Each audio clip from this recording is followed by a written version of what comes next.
In Dr. King's great speech on the Capitol, just outside the Capitol on the Mall, which I recall watching on television, in which I am thrilled to be a member of this House of Representatives so near to the Mall where Dr. King gave his I Have a Dream speech.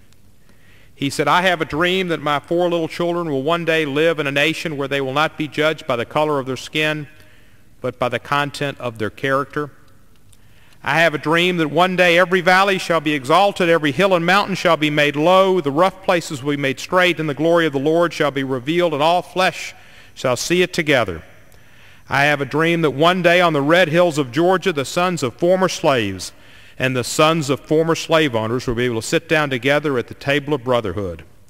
I have a dream that one day on the red hills of Georgia, the sons of former slaves and the sons of former slave owners will be able to sit together at the table of brotherhood."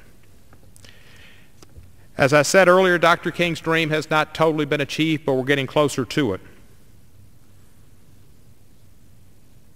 We're engaged in a presidential debate when his words and actions are a subject of much debate. But I have no doubt that Dr. King would be proud of all the candidates in the Democratic column who are running for this office and know that they are children of Dr. King's dream. To see an African-American gentleman have a legitimate chance to be President of the United States and to see a woman have that same opportunity is what Dr. King talked about. And they should be judged not by the color of their skin or by their gender, but by the content of their character.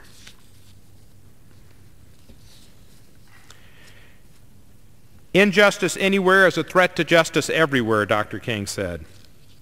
And that's something to be remembered when we see nooses hung in small towns or people being shot, tied behind cars because of aspects of their personage of which they had no choice. It may be true, Dr. King said, that the law cannot make a man love me, but I can keep him from lynching me, and I think that's pretty important. And that is important. We have a Senate that passed and a House that passed a condemnation of the lynching that took place in this country in the 20th century, and this House hopefully will pass another proposition that says that we apologize for having been part of a nation that allowed for slavery to occur and had laws that permitted it, and for Jim Crow laws that saddled this country with injustice for 100 years thereafter. Dr. King said life's most persistent and urgent question is, what are you doing for others? And that's a question that my friend Irvin Salke has often said to me, that that's the purpose of what we're here on earth, is to help others. And it's part of the Judeo-Christian religion and creed, to care for others, and that's why we're here. Again, Iraq and Vietnam, their parallels, and Dr. King's words ring true today. He said one of the greatest casualties of the war in Vietnam is the Great Society, shot down on the battlefield of Vietnam. Indeed, many of the hopes of people in our inner cities, people left behind by what has been considered a great economic opportunity for many Americans, mostly the richest, have been left behind because of the monies we've spent in Iraq rather than spending them on the people in this country. There are many parallels, and I think I know where Dr. King would be on the issue of war and peace, on the issue of choosing Iraq rather than choosing America, the cities that have been neglected, the inner cities, Appalachia, Katrina victims, and others. Dr. King said the moral arc of the universe bends at the elbow of justice. He always felt that the arc was bending in the right direction, although slowly. And justice and change do move slowly, but they do move, and we have change. Change is not revolutionary, it's evolutionary. It happens, but it happens in increments.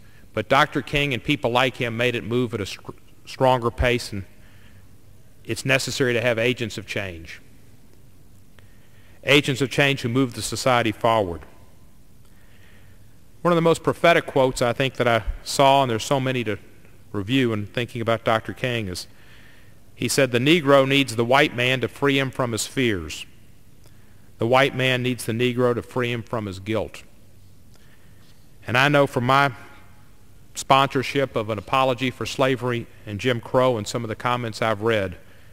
There's a lot of guilt in this country, and it's making it difficult for people to engage in a dialogue and understand and honestly see what slavery did for many people's lives. Not only did it cause the African Americans and have them be enslaved, but it caused a lot of people to make a lot of money and have a lot of great economic fortune at the expense of the enslaved and then of the Jim Crow citizen that served their needs for 100 years.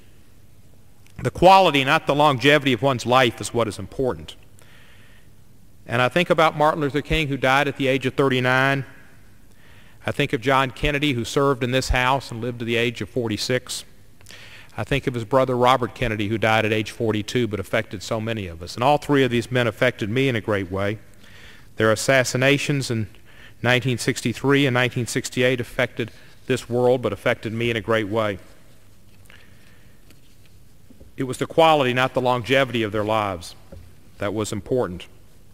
And they didn't wait for tomorrow. They had the fierce urgency of now that Dr. King talked about, to make a change and a difference while they were on this earth and to affect their fellow man and fellow women. The ultimate measure of a man is not where he stands in moments of comfort and convenience, but where he stands at times of challenge and controversy. Once again, Dr. King implores us to have moral character and fiber and to stand up for what is important for America. And he said we must learn to live together as brothers or perish together as fools. Dr. Martin Luther King was a special man.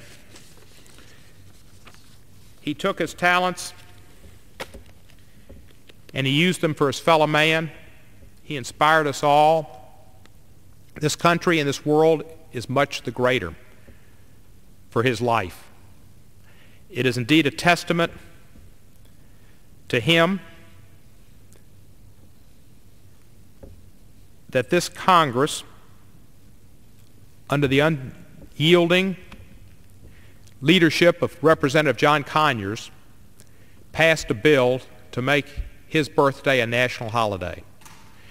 It's a national holiday that should be held in high esteem by all men and women in this country, because Dr. King was special and unique and stood up for all people and stood for the highest of American ideals.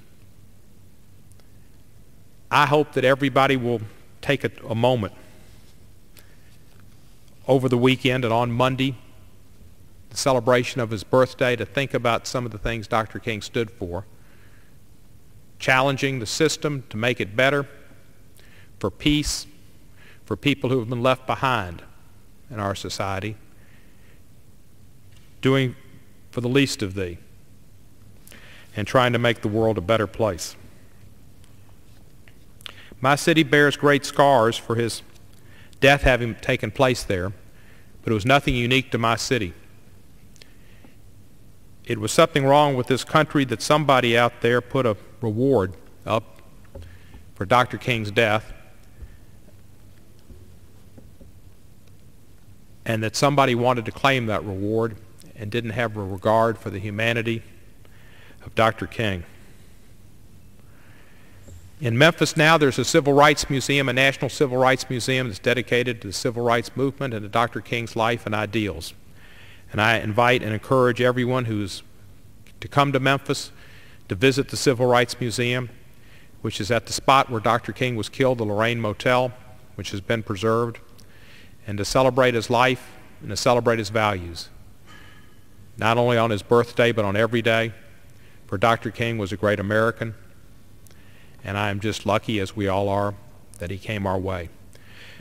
Mr. Speaker, I thank you for the time, and I know that you, like me, will reflect on Dr. King's works, and we'll keep him in our hearts as we try to do what's right for America in this 110th Congress. Thank you very much.